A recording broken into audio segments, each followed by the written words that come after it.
Sabe aquela dúvida que sempre aparece na hora de olhar a fatura da nuvem?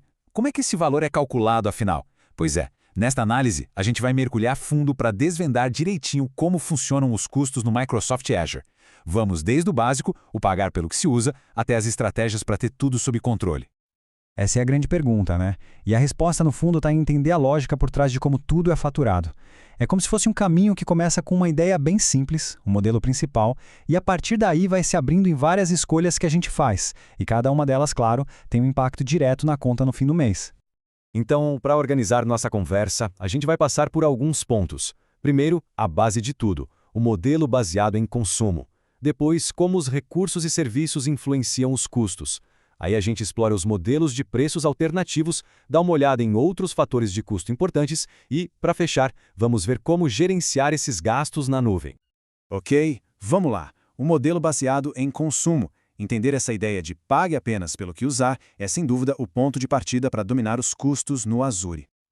Então, o que é esse modelo? É bem simples na teoria. Você só paga por aquilo que realmente usa. É uma mudança e tanto, né? Em vez de comprar um monte de servidores caros lá no começo, os gastos viram uma despesa operacional, o famoso OPEX. Ou seja, é um custo que acompanha o uso, mês a mês. Isso dá uma flexibilidade financeira gigantesca. Mas, olha só que interessante, consumo não é uma coisa só. Depende muito do serviço. Por exemplo, para uma máquina virtual, o consumo é medido pelo tempo que ela fica ligada, às vezes até por minuto. Para armazenamento é pela capacidade, por gigabyte. Agora, em serviços mais modernos, como serverless, a cobrança é por execução. Pensa só, o código rodou uma vez, paga uma vez. Não importa se demorou 1 segundo ou 1 milissegundo. É bem eficiente. Beleza, então já entendemos a base do consumo. Agora vamos ver na prática como as escolhas que a gente faz sobre os recursos e os serviços afetam a fatura final. E um exemplo perfeito para isso é o armazenamento.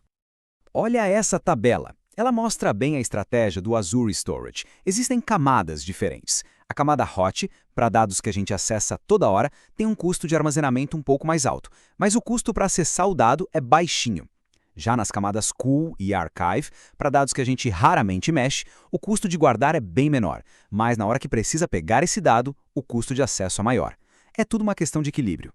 E essa camada Archive é um caso especial. Ela é considerada um nível offline. Isso quer dizer que é super barata para guardar dados por anos a fio, tipo backup de longo prazo, mas para resgatar uma informação de lá pode levar algumas horas. Então a grande sacada é essa. Escolher a camada certa para cada tipo de dado é uma das maneiras mais inteligentes de otimizar os custos. Certo. Mas nem tudo no Azure se resume a pagar pelo consumo na hora. Às vezes a gente precisa de previsibilidade, de saber quanto vai gastar. E para isso, existem outros modelos de preço. Um deles é o modelo de preço fixo. Funciona assim. Em alguns serviços, principalmente de inteligência artificial, você pode reservar uma certa capacidade e pagar um valor fixo por mês por ela. Use muito ou use pouco, o preço é aquele. Isso é ótimo porque traz uma previsibilidade total por orçamento, sem surpresas. E falando em se comprometer, olha esse número. Até 72% de economia. É muita coisa. Isso é o que se pode conseguir com as instâncias reservadas. A ideia é se comprometer a usar uma máquina virtual, por exemplo, por 1 ou 3 anos. Em troca desse compromisso, o preço despenca. Para quem tem uma aplicação rodando o tempo todo, isso é simplesmente fantástico.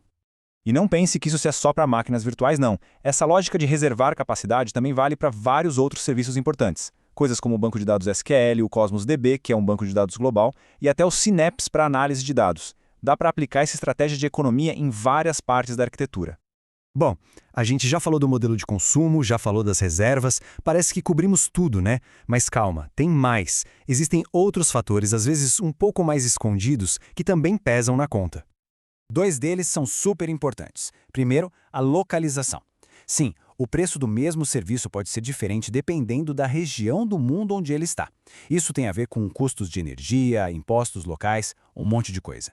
Segundo, o tráfego de rede, especialmente o tráfego de saída, ou seja, dados saindo do Azure para a internet.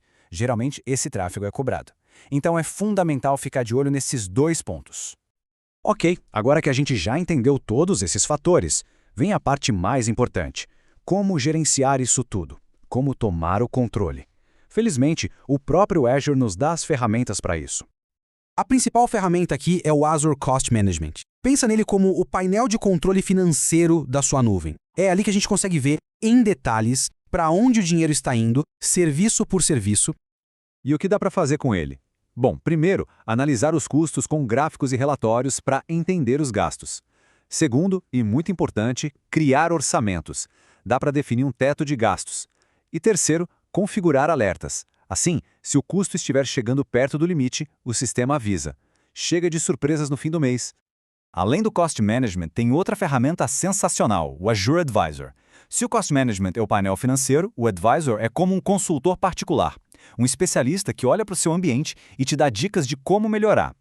E o mais legal é que ele não olha só para o custo. Ele dá recomendações em 5 áreas. Custo, claro, mas também segurança, desempenho, alta disponibilidade e excelência operacional. É uma visão completa para deixar o ambiente não só mais barato, mas também mais seguro e eficiente. No fim, a mensagem é essa. Entender como tudo isso funciona é o primeiro passo. É o que transforma o custo, que antes era uma incerteza, em uma verdadeira vantagem estratégica. É sair de uma posição de só pagar a conta para uma posição de controle, de governança inteligente na nuvem. Isso nos leva a uma última reflexão. Agora que os fatores estão mais claros, a pergunta que fica é: como manter esse controle sempre? Bom, o conhecimento é a base, mas o segredo mesmo está na disciplina, na governança contínua e na busca constante por otimização. É esse o caminho para o sucesso financeiro na nuvem.